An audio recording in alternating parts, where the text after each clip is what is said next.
আসসালামু আলাইকুম, কেমন আছেন সবাই? আশা করি সবাই অনেক ভালো আছেন। হ্যাঁ, আপনাদের আমি অনেক ভালো আছি। আজকে আমি আপনাদের অনেকদিন পর আপনাদের জন্য আজকে একটা নতুন টিউটোরিয়াল নিয়ে আসতেছি লোগো ডিজাইনের উপর। সেটা আপনি বিজনেস লোগো হিসেবে ইউজ করতে পারেন বা ফিনান্সিয়াল লোগো হিসেবে ইউজ করতে পারেন। তো সেটা কীভাবে ক্রিয়েট করব বা কীভাবে তৈরি করব সেটাই আমি আপনাদের কাছে দেখাবো। তো শুরু করার আগে আমি আপনাদেরকে একটা কথা বলতে চাই, যারা আমার চ্যানেলটি সাবস্ক্রাইব করেছেন তাদেরকে অসংখ্য ধন্যবাদ। আর যারা আমার চ্যানেলটি এখনও সাবস্ক্রাইব করেনি তারা অবশ্যই আমার চ্যানেলটি সাবস্ক্রাইব করে পাশে থাকা বেল আইকনটি অন করে দিবেন আমার পরবর্তী ভিডিওর আপডেট পাওয়ার জন্য। তো চলুন শুরু করা যাক। প্রথমে আমি আমার ইলাস্ট্রেটর সফটওয়্যারটি ওপেন করব। ইলাস্ট্রেটর সফটওয়্যারটি ওপেন করার পর এখানে আমার আউটপুট নেওয়াই আছে। তো প্রথমে আমি টুলস বার থেকে একটা ইলিপস টুল নেব। ইলিপস টুল নেওয়ার পর শিফট অল্টার চেপে কিবোর্ডের শিফট অল্টার চেপে ট্র্যাক করব আমি। তো এরকম হলো। তো তারপর এডিট থেকে এটাকে কপি করব সিলেক্ট করে, তারপর আবার এডিট থেকে পেস্ট ফন্ট করব। তো পেস্ট ফন্ট করার পর আমি এটাকে সিলেক্ট থাকা অবস্থায় শিফট অল্টার চেপে ছোট করে নেব। তো বোঝা যাচ্ছে না, আমি এটার কালারটা চেঞ্জ করে দিচ্ছি, হোয়াইট কালার দিয়ে দিচ্ছি। তারপর আমি একটু ডান দিকে ড্র্যাগ করে নেব। ড্র্যাগ করে নেওয়ার পর আমি এখানে ক্লিক করে একটু এদিকে বাম দিকে একটু চাপিয়ে নিচ্ছি। তো আমি এরকম দেখতে চাচ্ছিলাম, তো একটু আপ করে নিই। আমি আর শেপটা এরকম দেখতে চাচ্ছিলাম। তো এরকম হওয়ার পর দুটো শেপটা আমি সিলেক্ট করে পাথফাইন্ডার অপশন থেকে মাইনাস ফন্ট করে দেব। আমার এরকম একটা শেপ ক্রিয়েট হয়ে গেলো। তো আমি এটাকে ডান পাশে রাখতেছি। রাখার পর আমি চাচ্ছি ফিনান্সিয়াল শেপ দেওয়ার জন্য। তো তার জন্য আমার রেক্টেঙ্গেল টুলটা নিতে হবে। রেক্টেঙ্গেল টুলটা নেওয়ার পর এভাবে র্যান্ডমলি ডাক করব, এটার কোনো নির্দিষ্ট মাপ নেই। তারপর আমি এটাকে সিলেক্ট করে মাউসের রাইট বাটন ক্লিক করে অল্টার চেপে ডান দিকে, শিফট অল্টার চেপে ডান দিকে ড্র্যাগ করব। ড্র্যাগ করার পর একটা কপি হয়ে গেল। তো কপি হয়ে যাওয়ার পর আমি এটাকে সিলেক্ট করে মাউস থেকে কিবোর্ড থেকে কন্ট্রোল টি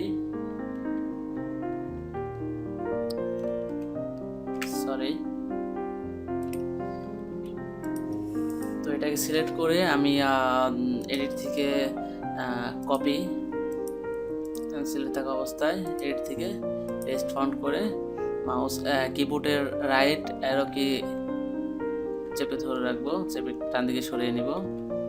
তো পরিমাণ মতো সরাবো যতটুকু আমি এখানে ফাঁকা রাখতে চাই। তো সরানোর পর আমি এটাকে আবার অল্টার চেপে ডান দিকে একটু ড্র্যাগ করে নেব। তারপর সিলেক্ট থাকা অবস্থায় কন্ট্রোল ডি চাপলে আমার সমান সমান বরাবর একটা কপি হয়ে গেল। তো তারপর আমি চাচ্ছি যে ছোটো বড় হবে, একটা ছোটো বড় হবে। তো আমি এটাকে ট্র্যাক করে ছোটো করে দিলাম। তারপর এটাকে আরেকটা ছোটো করলাম। এটা আপনার যেভাবে সুন্দর দেখা যায় সেভাবে করে নেবেন, ছোটো বড় আপনার মন মতো। ওকে, তো আমার এই শেপ চারটা ঠিক অ্যালাইনমেন্টে আছে কিনা তার জন্য আমি এটাকে চারটা শেপে ক্লিক করে অবশ্যই অ্যালাইন টু সিলেকশন ক্লিক করে হরিজন্টাল অ্যালাইন সেন্টার করে দেবো। অবশ্যই আমার ঠিক আছে, যার কারণে কোনো চেঞ্জ হয়নি। তো তারপর আমি চারটাকে সিলেক্ট করে অবজেক্ট থেকে এক্সপ্যান্ড করে দেব। এক্সপ্যান্ড করার পর আমি চারটা শেপকে আমি একটু ডান দিকে রেখে দিচ্ছি।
কিবোর্ডের ডাউনের আগে চেপে আমি এটাকে কমাচ্ছি।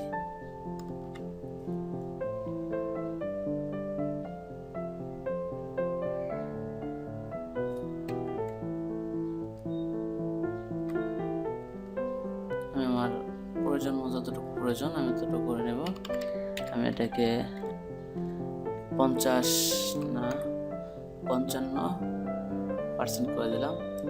তো করে দেওয়ার পর আমি চাচ্ছি একটু কার্ভ হবে এখান দিয়ে। তো তার জন্য আমাকে টুলস বার থেকে অ্যাঙ্কর পয়েন্ট টুলসটা সিলেক্ট করে আমি মাছ ধরার পর আমি আগে এখানে নিয়ে যাই। এখানে নিয়ে গিয়ে আমি কার্ভ করব। আমি আমার এটা একটু বড় করে নিতে চাচ্ছি। ওকে, এরকম চাচ্ছি আমি। যাওয়ার পর আমি চাচ্ছি এটা একটু কার্ভ হবে। তো কার্ভ করার জন্য আমার টুলস বার থেকে অ্যাঙ্কর পয়েন্ট টুলস সিলেক্ট করে আমি এটাকে একটু ড্র্যাগ করে নিচ্ছি এভাবে।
তো আমার লোগোটা তৈরি হয়ে গেল। তো এটার একটা আমি সবগুলো সিলেক্ট করে আমি গ্রুপ করে দিলাম।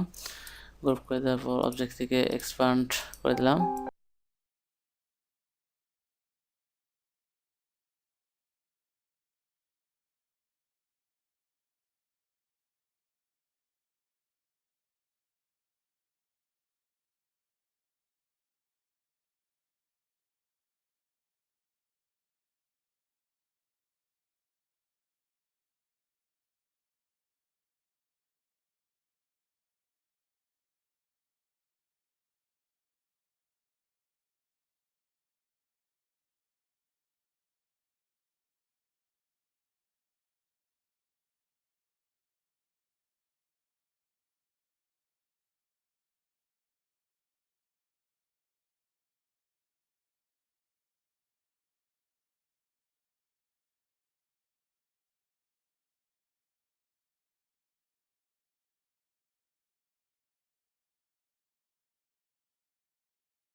আসসালামু আলাইকুম, সবাই ভালো থাকবেন।